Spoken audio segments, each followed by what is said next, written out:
Hey guys, Kevin, your budget travel guy here, and I want to apologize because I know it's been a little while. Life gets in the way sometimes, and as you can see, I am currently in a house because I get the joy of spending this week doing taxes. Hopefully I can get this week out of the way, figure out how to get back on the road, and start traveling again. And I was trying to think of something to throw up that would be helpful to you guys and gals that are kind of new to this or thinking about doing this. And I wanted to do a little bit on terminology, because if you read web pages or go to other videos, just like anything else when you're new, there's all these abbreviations and little technical terms. And I know I didn't understand these things, a couple of years ago. So I'm going to try to break this down real quick, some of the things you're going to hear, so they'll make more sense to you. If you're an experienced person and you've been out on the road for 5 years, you already know all this stuff, you can probably safely skip this. But for you guys that are new or that are thinking about doing this, hopefully this will help you. And first thing, we'll talk about some different types of RVs, not just vans, because of the terms you're going to hear all the time. The first one is going to be a Class A. You hear somebody mention a Class A RV. A Class A is one of those buses. It's like a very expensive Greyhound bus that when you see it come into a campground, you wonder if it's Kenny Rogers or somebody famous coming in. Those are big dollar, big ticket items. The second thing you're going to hear is a term called Class B. A Class B is a van that has been converted. Generally, it's a full-size Chevy, Dodge, Ford, and it is a full-size van that has been converted, and generally you're now dealing with something that's 17 to 21 feet long, and it will have a bed, it will usually have a kitchen, it will often have a bathroom shower in it. It's kind of like an RV with everything shrunk down. And if you subscribe to this channel, you know I have two vans I use for traveling. One is a minivan. The second one is a Class B.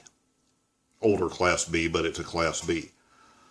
The third term you're going to hear is a Class C. And a Class C is generally what you're going to think about when you think of an RV. It's the standard RVs you see. They generally have a cab over for some sleeping space. Those things generally run 29 feet to 39 feet long, roughly. Then you get into van life and van dwelling, which pretty much are the same things. It gets into whether those people are living full-time, the full-time life on the road. Some people are weekend warriors. Some people are looking, to have extensive vacations. So these are really loose terms. The van dwelling thing tends to be more the people that are out there all the time or for long periods of time in something self-contained.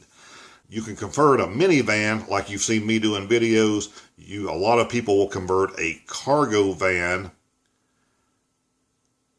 which is just a full-size van, and that's basically what my Class B is built on, a full-size van. So they'll do all this custom work themselves and put in, a stove and a refrigerator and a bed and maybe a shower and a little sink and whatever they need to get by. And you can often do that cheaper than going and buying a used Class B, and you can set it up the way you want to. But the van life, van dwelling, generally it's one of those types of vehicles. Confused you yet? Simplified it yet? Hope so. Another one of those terms you're going to hear a lot if you're new is BLM. BLM land, which is an abbreviation for Bureau of Land Management. If you're west of the Mississippi, you start getting into more of it. You get into that last third of the United States, New Mexico, Arizona, California, Nevada, Utah. There's just many more opportunities for that than you have if you're east of the Mississippi River, although some does exist. This is stuff that's done by the government. It is generally free or very low cost. You can often stay in these places for about 14 days if you choose to stay that long before you have to move somewhere else. Then you're going to hear the term boondocking. And boondocking can refer to all types of different things. Basically, in a nutshell, it's going and figuring out how to camp for somewhere for free. You know, some people consider boondocking being able to go spend the night in a Walmart parking lot. I think that's a rather loose term. For me, boondocking, again, is going to fall right into that BLM, Bureau of Land Management land, which are just places that you can go and camp for little or no cost for long periods of time. And if you're boondocking, then you are going to need to be pretty much self-contained in some form. Now, if you don't have these rigs and vehicles we've talked about, that doesn't mean you can't do it. I have a very good friend that's converted in an SUV right now. I have met guys who are out in pickup trucks and campers. I've met people in cars. I've met people in station wagons. I think you pretty much do need, at a minimum, if you're thinking about doing this, even if it involves trading vehicles, you know, the more space you have, the better. And I think you're pretty limited in what you can actually do in a car. If you've ever been in a situation in your life, even just traveling, where you've had to pull into a rest area and catch a few hours sleep in the middle of nowhere, if you have set up in a car seat, barely leaned back and tried to sleep, you know that you just don't sleep very well. You're going to end up being cold a lot of times. It's just not comfortable. And if you do that for a night, you're kind of miserable, but you can get by with it. But if you think you're going to go out and live that way for a week or 2 weeks at a time or even longer, you're just not going to be a very happy person. You know, if you're not getting good sleep, your next day is just going to be miserable. That's just reality. So the people that can pull this stuff off in some type of little car, that's great for them.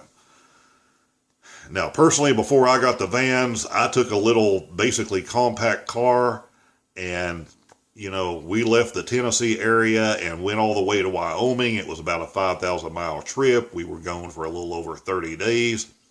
And at that time, we were staying in hotels. Most of the time, we took a tent with us, and about a third of that trip, we probably camped out in places in the tent. So that's kind of the way you're going to be approaching it, I think, if you have just a car to deal with. But if you're in that situation, go someplace local. Don't try to go 2,000 miles away to figure out if this is for you if you haven't done it yet. Because no matter where you are in this country, you have state parks and national parks and national forest and Army Corps of Engineer land and places that you can go to and try this out and kind of get your bearings and decide if the vehicle that you have is going to work for you. And if it isn't, then you can start making plans towards maybe getting rid of that vehicle, getting another vehicle, whatever you would have to do that will give you the level of comfort that you're going to need to have. Back to the two vans I have again. You hear me use the word trade-off all the time because that is what everything is. I can take the minivan and I'm getting 20 miles a gallon. I can take the bigger van, I have more creature comforts, but I'm getting 12 or 13 miles a gallon.